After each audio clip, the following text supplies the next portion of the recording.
ಬಿಸಿ ಬಿಸಿ ಅನ್ನಕ್ಕೆ ಈ ಚಟ್ನಿ ಪುಡಿನ ಹಾಕ್ಬಿಟ್ಟು ಸ್ವಲ್ಪ ತುಪ್ಪ ಹಾಕಿ ಈ ರೀತಿ ಚೆನ್ನಾಗಿ ಮಿಕ್ಸ್ ಮಾಡಿ ತಿಂತಾ ಇದ್ರೆ ಆಹಾ, ಒಂದು ತನ್ನ ಜಾಸ್ತಿನೇ ಹೋಗುತ್ತೆ, ಅಷ್ಟು ರುಚಿಯಾಗಿರುತ್ತೆ. ತುಂಬ ಸಿಂಪಲ್ ರೀ ಈ ಚಟ್ನಿ ಪುಡಿ ಮಾಡ್ಕೊಳ್ಳೋದು. ಒಂದು ಸಲ ಮಾಡಿದ್ರೆ 1 ತಿಂಗಳಾದರೂ ಹಾಳಾಗಲ್ಲ, ಚೆನ್ನಾಗಿರುತ್ತೆ. ಸೊ ಬನ್ನಿ ಇದನ್ನು ಮಾಡೋದು ಯಾವ ರೀತಿ ಅಂತ ನೋಡೋಣ. ಸೊ ಈಗ ಚಟ್ನಿ ಪುಡಿ ಮಾಡ್ಕೊಳ್ಳೋದಕ್ಕೆ ಬೇಕಾಗಿರುವಂಥ ಎಲ್ಲ ಪದಾರ್ಥಗಳನ್ನೂ ನಾನು ಅಳತೆ ಮಾಡಿ ತೆಗೆದಿಟ್ಕೊಂಡಿದ್ದೀನಿ. ಮೊದಲು ನೋಡಿ, 1 ಕಪ್ ತೊಗರಿಬೇಳೆ, 1 ಕಪ್ ಕಡಲೆಬೇಳೆ, ಅದೇ ಕಪ್ಪಲ್ಲೇ ಅರ್ಧ ಕಪ್ ಹೆಸರುಬೇಳೆ, ಅರ್ಧ ಕಪ್ ಉದ್ದಿನಬೇಳೆ, ಅರ್ಧ ಕಪ್ ಹುರ್ಗಡ್ಲೆ, 1 ಟೇಬಲ್ ಸ್ಪೂನ್ ಜೀರಿಗೆ, 8 ರಿಂದ 9 ಒಣಮೆಣಸಿನ್ಕಾಯಿನ ತೊಗೊಂಡಿದ್ದೀನಿ. ಈಗ ಎಲ್ಲ ಪದಾರ್ಥಗಳನ್ನು ಒಂದೊಂದಾಗಿ ಡ್ರೈ ರೋಸ್ಟ್ ಮಾಡ್ಕೊಳ್ಬೇಕು, ಎಣ್ಣೆ ಸೇರಿಸ್ಕೊಳ್ಬಾರ್ದು. ಸೊ ಮೊದಲು ನಾನಿಲ್ಲಿ ಕಡಲೆಬೇಳೆನ ರೋಸ್ಟ್ ಮಾಡ್ಕೊಳ್ತಾ ಇದ್ದೀನಿ. ಲೋ ಫ್ಲೇಮ್ನಲ್ಲೇ ಇದರ ಬಣ್ಣ ಲೈಟಾಗಿ ಚೇಂಜ್ ಆಗೋವರೆಗೂ ರೋಸ್ಟ್ ಮಾಡ್ಕೊಳ್ಬೇಕು. ಹೈ ಫ್ಲೇಮ್ ಅಥವಾ ಮೀಡಿಯಂ ಫ್ಲೇಮಲ್ಲಿ ಇದನ್ನು ರೋಸ್ಟ್ ಮಾಡಬಾರ್ದು. ಇದರ ಬಣ್ಣ ಮಾತ್ರ ಚೇಂಜ್ ಆಗಿರುತ್ತೆ, ಆದರೆ ಚೆನ್ನಾಗಿ ರೋಸ್ಟ್ ಆಗೋದಿಲ್ಲ. ಸೊ ಲೋ ಫ್ಲೇಮ್ನಲ್ಲೇ ರೋಸ್ಟ್ ಮಾಡ್ಕೊಳ್ಳಿ.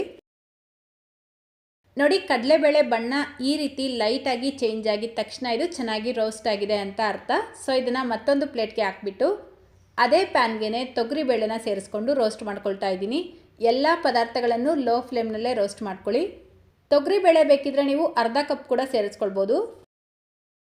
ಯಾವುದಾದ್ರೂ 1 ಕಪ್ ಅಳತೆಗೋಸ್ಕರ ಇಟ್ಕೊಂಡು ಎಲ್ಲ ಪದಾರ್ಥಗಳನ್ನು ಅದರಲ್ಲೇ ಅಳತೆ ಮಾಡ್ಕೊಳ್ಳಿ.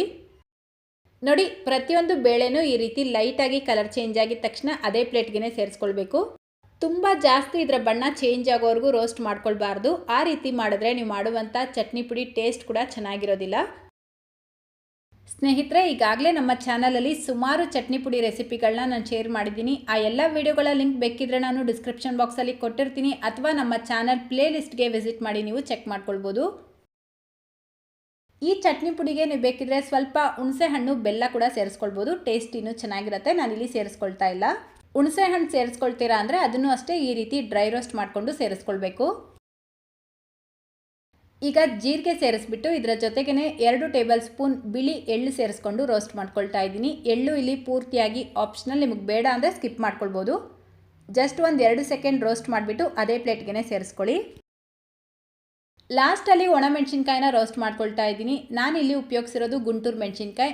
ಕಲರ್ ಬೇಕು ಅಂದರೆ ನೀವು ಬೇಕಿದ್ರೆ ಬ್ಯಾಡಗೆ ಮೆಣಸಿನ್ಕಾಯಿ ಕೂಡ ಸೇರಿಸ್ಕೊಳ್ಬೋದು. ಸೊ ನೋಡಿ, ಎಲ್ಲ ಪದಾರ್ಥಗಳನ್ನು ಈ ರೀತಿ ರೋಸ್ಟ್ ಮಾಡ್ಕೊಂಡಿದ್ದ ನಂತರ ಪೂರ್ತಿಯಾಗಿ ತಣ್ಣಗಾಗೋದಕ್ಕೆ ಬಿಟ್ಟು, ತಣ್ಣಗಾಗಿದ್ದ ನಂತರ ಒಂದು ಬ್ಲೆಂಡರ್ ಜಾರ್ಗೆ ಸೇರಿಸ್ಬಿಟ್ಟು ಪೌಡರ್ ಮಾಡ್ಕೊಳ್ಳಿ.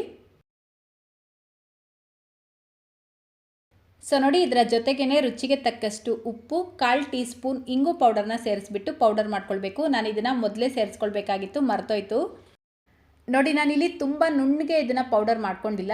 ನನಗೆ ಸ್ವಲ್ಪ ತರ್ತರಿಯಾಗಿದ್ದರೆ ಇಷ್ಟ ಆಗುತ್ತೆ. ಸೊ ಅದಕ್ಕೆ ಲೈಟಾಗಿ ತರ್ತರಿಯಾಗಿ ಪೌಡರ್ ಮಾಡ್ಕೊಂಡಿದ್ದೀನಿ. ನಿಮಗೆ ನುಣ್ಣಗಿದ್ರೆ ಇಷ್ಟ ಆಗುತ್ತೆ ಅಂದರೆ ಫೈನಾಗಿ ಪೌಡರ್ ಮಾಡ್ಕೊಳ್ಳಿ.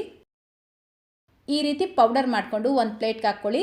ಪೂರ್ತಿಯಾಗಿ ತಣ್ಣಗಾಗಿದ್ದ ನಂತರ ಒಂದು ಏರ್ಟೈಟ್ ಬಾಕ್ಸ್ಗೆ ಹಾಕ್ಬಿಟ್ಟು ಸ್ಟೋರ್ ಮಾಡ್ಕೊಳ್ಬೋದು. 1 ತಿಂಗಳಾದರೂ ಹಾಳಾಗಲ್ಲ. ಬಿಸಿ ಬಿಸಿ ಅನ್ನದ ಜೊತೆಗೆ ಈ ಚಟ್ನಿ ಪುಡಿ ಮತ್ತು ಸ್ವಲ್ಪ ತುಪ್ಪ ಹಾಕ್ಬಿಟ್ಟು ಮಿಕ್ಸ್ ಮಾಡಿಕೊಂಡು ತಿನ್ನಿ, ಚೆನ್ನಾಗಿರುತ್ತೆ. ಅಥವಾ ದೋಸೆ ಇಡ್ಲಿ ಜೊತೆಗೂ ಟೇಸ್ಟ್ ಮಾಡಿ, ಸಕ್ಕತ್ತಾಗಿರುತ್ತೆ.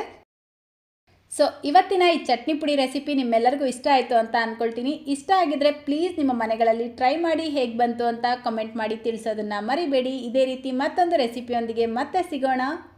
Thank you.